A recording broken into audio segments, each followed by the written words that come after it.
Hello everybody, it's Navyboy 5499 here, and today we're playing Singularity for the Xbox 360. It starts out kind of like Bioshock. You're flying through the air, an explosion happens, and you sort of wake up with like fire all around you. You sort of stumble upon this island, which you were going to anyways, but you stumble upon it. It's owned by the Soviet Union for all these years, and it sort of just feels like Bioshock, the same kind of atmosphere of, like, you know, an abandoned territory for a long time. You see these kind of like informational videos, propaganda against America. You sort of get into explosion, go back in time in a fiery building, and you end up saving the life of a Russian kind of leader. Dimichev, you save him, and once you save him, you basically change history because he becomes the leader of the Soviet Union and sort of takes over America, wins the Cold War, takes over the world. As you see here, like, he's in front of the Joseph Stalin statue. The next thing you know, you're back in 2010, and it's a Dimichev statue. He sort of owns the world, more or less. You don't really realize you do this. You go around the world, and you find these audio recordings, and you sort of discover how the world went down. It kind of starts off kind of like as a horror movie almost, and then it sort of develops into more of an action game. You sort of are just in the beginning exploring the world, you know, understanding how this community ran, and then you end up kind of, you know, finding out what has happened since then and all that. You sort of get this time machine device on your hand that you can kind of change some things in history, like aging people and making them turn to skeletons, aging their bodies. Same thing with the environment, you can age that. The gunplay is fairly competent. It plays a lot like a lot of other games. Definitely reminds me a lot of Bioshock in the way the guns handle, and, you know, you have plasmids on one hand, kind of like with a time machine. There's a lot of really interesting weapons, like this sniper rifle that actually slows down time. You know, it's like Call of Duty kind of when you're holding your breath, but they explain it by, oh, you're slowing down time.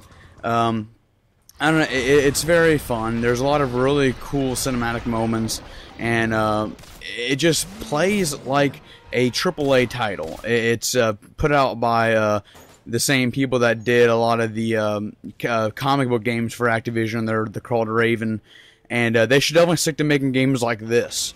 I think Activision should definitely let them experiment more.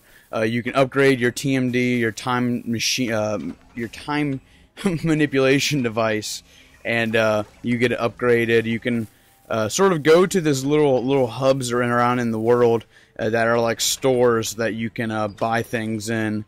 You buy upgrades for your TMD. You buy like perks, and then there's things called hero perks, which upgrade your health and armor, stuff like that. Also, you have a weapons locker, which you go to. You can get ammo, upgrade your current weapons. You can sort of just pick any weapons you want. It's actually kind of cool the way the interfaces are for those devices. So yeah, you can use the time machine device, the time manipulation device, excuse me, and you can sort of solve puzzles. The puzzles are actually pretty fun, and you can like fix boxes, fix staircases that, you know, were broken before. There's just a lot to do in this world. There's the shooting just feels pretty good, like I said. It definitely feels like this is what probably Bioshock 2 should have been, it feels like. It just got that great sense of atmosphere and a sense of personality. The weapons all are fun to use. The environment you're in just feels like a real world place. Katorga 12 is the name of the island that you're on. And you start learn about this kind of element 99, which most of the weapons use it. It's like kind of like uranium, except for it can alter time.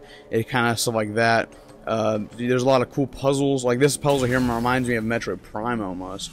And it's kind of has a creepy atmosphere as you find some like chrono notes, and then you also can recover chalkboards on the wall. You can sort of, if they're aged, you can revert them. I keep coming back to this weapon here. It's just really fun to use. So it's called the Seeker. It's like really fun to do that. There's some great boss battles in the game. They just don't stop with the boss battles. They're awesome. Bioshock, really, the only boss battles you had there were basically the big daddies and the ending boss. This game sort of has some intermediate bosses along the way. You just really feel like this is a real world place that you're going to, and you sort of really get immersed into this. They use clips from old time, Soviet Union, propaganda films and stuff, and it sort of makes you feel like this could have happened at a point. Like if they would have found this element, it could have happened.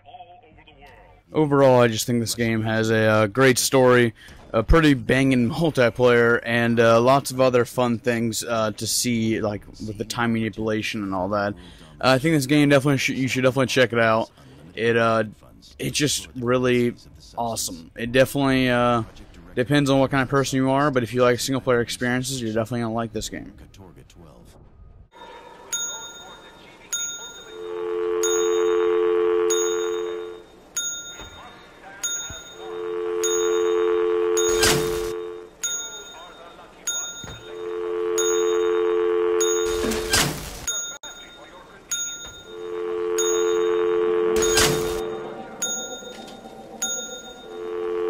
Soviet